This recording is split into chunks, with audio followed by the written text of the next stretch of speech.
El Señor esté con ustedes. Y con tu espíritu.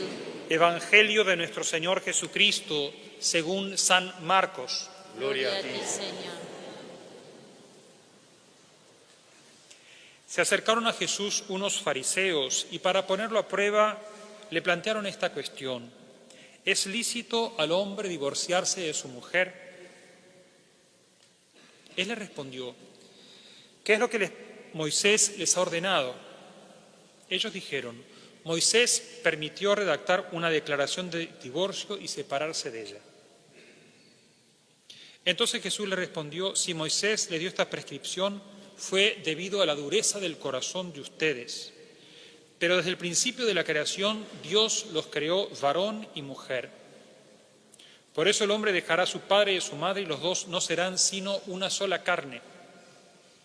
De manera que ya no son dos, sino una sola carne.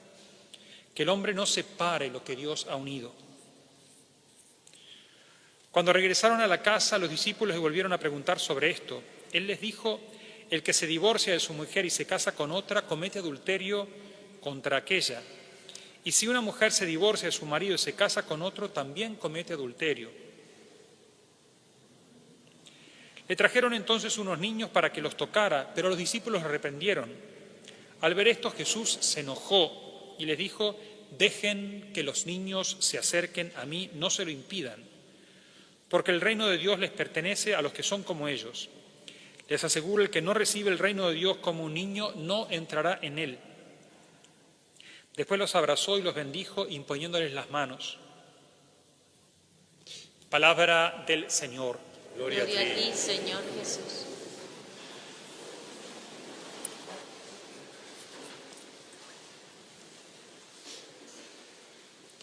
Señor, danos la luz de tu Espíritu, para que, escuchando tu palabra, podamos comprender qué es lo que nos querés decir con ella, y tengamos la luz para verlo y la fuerza para ponerlo en práctica. Amén.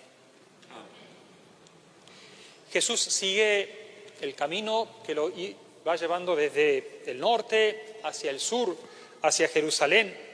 Está en la región de Judea, había partido de Cesarea de Filipo, después pasó por Cafarnaún, y ahora cerca de Judea, y allí enseña a los discípulos. Y en medio de esta enseñanza, esta intervención de los fariseos, que lo ponen a prueba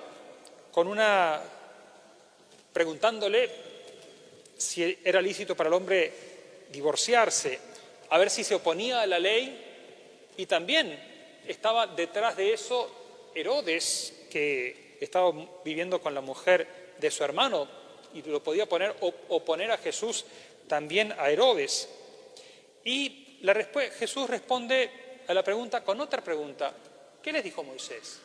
Moisés nos dijo que podíamos levantar un acta de repudio y separarnos. Dice, está citando el Deuteronomio, dice: si hay algo que no le gusta de la mujer, lo puede hacer un acta de repudio. Y Jesús corrige y dice: eso lo dijo Moisés por la dureza del corazón de ustedes. Es decir, había habido de alguna manera una cierta concesión de Moisés por la dureza del corazón de los israelitas, que en muchas veces se manifiesta así.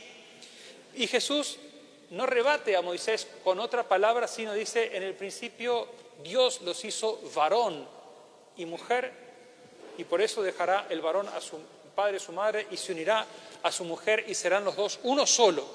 Por eso que el hombre no separe lo que Dios ha unido.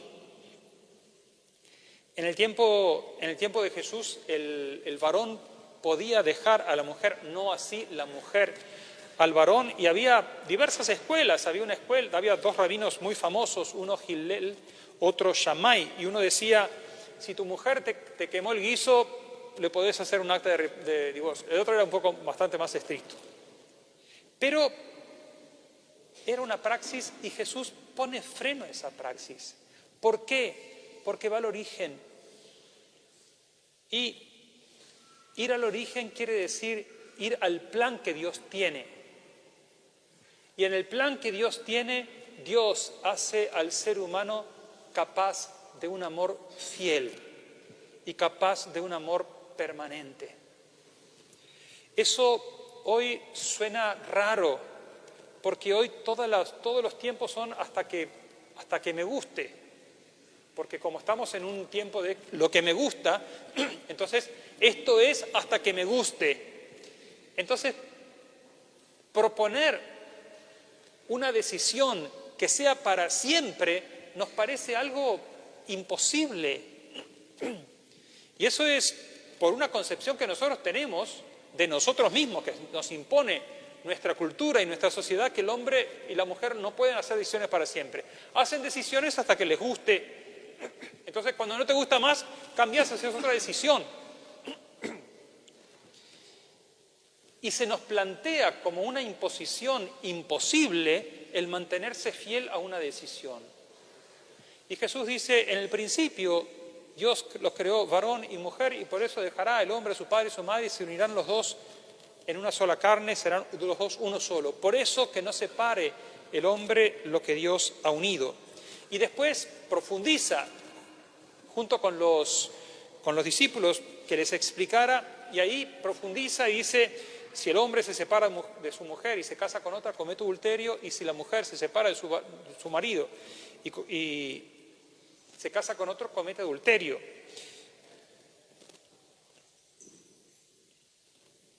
Y hay veces que a nosotros nos gustaría que Jesús dijera otras cosas. ¿Por qué no decís, bueno, si se quieren, ya está? ¿Por qué haces las cosas complicadas?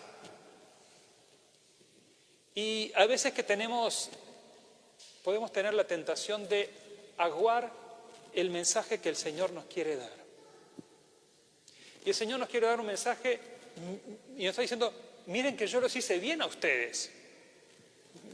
No me equivoqué. Y los hice capaces de ser fieles y de amar para siempre. Entonces, está apuntando a eso. No me acusen a mí que yo los hice mal. Y por eso Jesús le dice, cuando le plantean la respuesta que les había dado Moisés, esto es por la dureza del corazón de ustedes.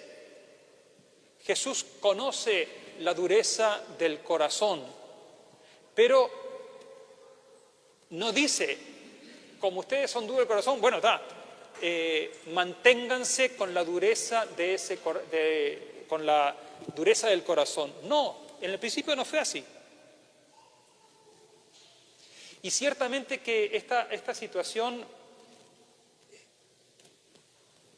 puede tener un mensaje incómodo, porque en la Iglesia no somos un club de perfectos. La otra vez escuchaba un audio que me generó bastante dolor, porque proponía, sin decir somos un club de perfectos, pero proponía un esquema y dice, ¿para quién está hablando? Ciertamente que no somos un club de perfectos, pero el hecho de que no seamos un club de perfectos no quiere decir que no tengamos que tener la enseñanza clara de lo que dice el Señor. Bueno, esto dijo... No, el Señor dijo esto. Y hay veces que tal vez alguno se encuentre en una situación en la cual esta palabra de Jesús le resulte dura. Y tal vez esa dureza que le supone la palabra del Señor es también parte de lo que el Señor quiere hacer para ablandar el corazón. Y ojo, esto no quiere decir, bueno, entonces yo dejé a mi marido hace 14 años, ahora tengo que dejar a este... No quiere decir eso. Pero sí dejarse modelar por la palabra del Señor. Porque podemos tener el riesgo de decir, eso era en la época de Jesús, pero ahora las cosas cambiaron. Ya sé que las cosas cambiaron. No sé si para bien o para mal. Pero la palabra del Señor permanece para siempre y la palabra del Señor es luz y es fuerza. Y la palabra del Señor no solamente es luz y es fuerza, sino que también es evangelio, es decir, buena noticia. Y es una buena noticia que a veces hiere, porque me dice, Señor, ¿cómo hago para vivir esto que me siento llamado a vivir ahora? En estas circunstancias y con esta historia mía, y con la historia que viví, y que muchas veces no depende exclusivamente de mí.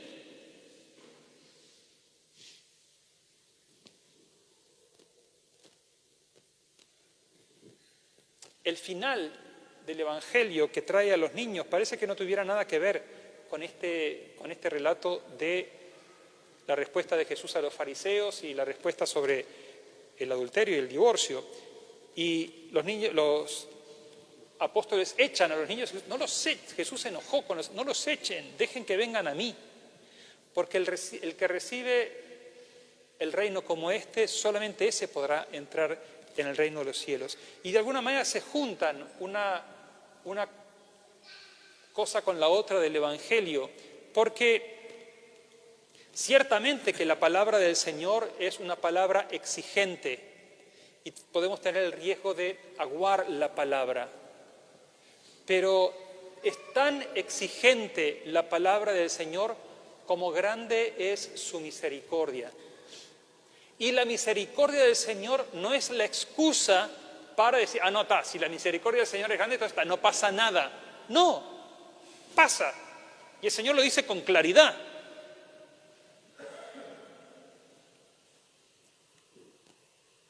La misericordia es luz para poder comprender la verdad en su dimensión más profunda.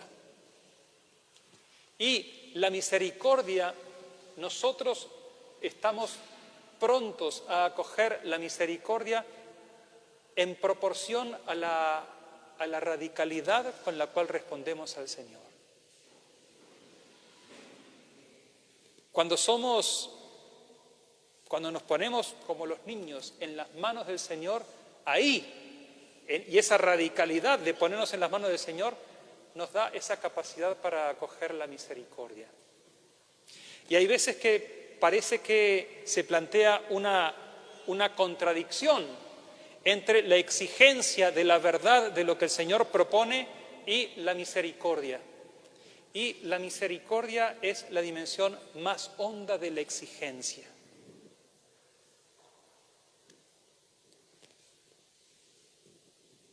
Insisto, el Señor no creó una iglesia como un club de perfectos.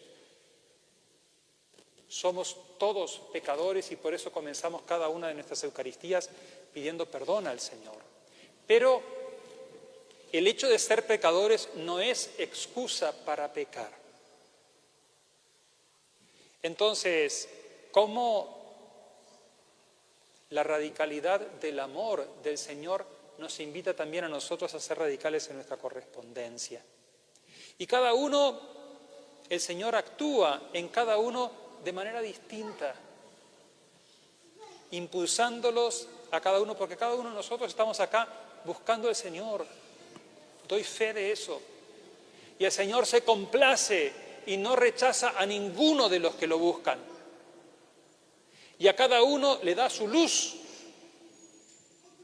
Y a cada uno nos da la luz para poder ver y la fuerza para poder seguir adelantando nuestros pasos en el camino que Él nos propone. Ciertamente que cuando Jesús dice esto, después cada uno tendrá que aterrizarlo en su circunstancia concreta y eso, cada uno es cada uno.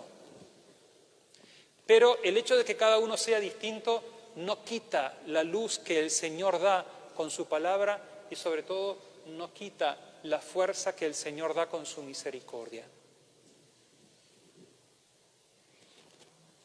Dejemos que se genere esta tensión, porque es en la tensión en donde las cuerdas suenan bien.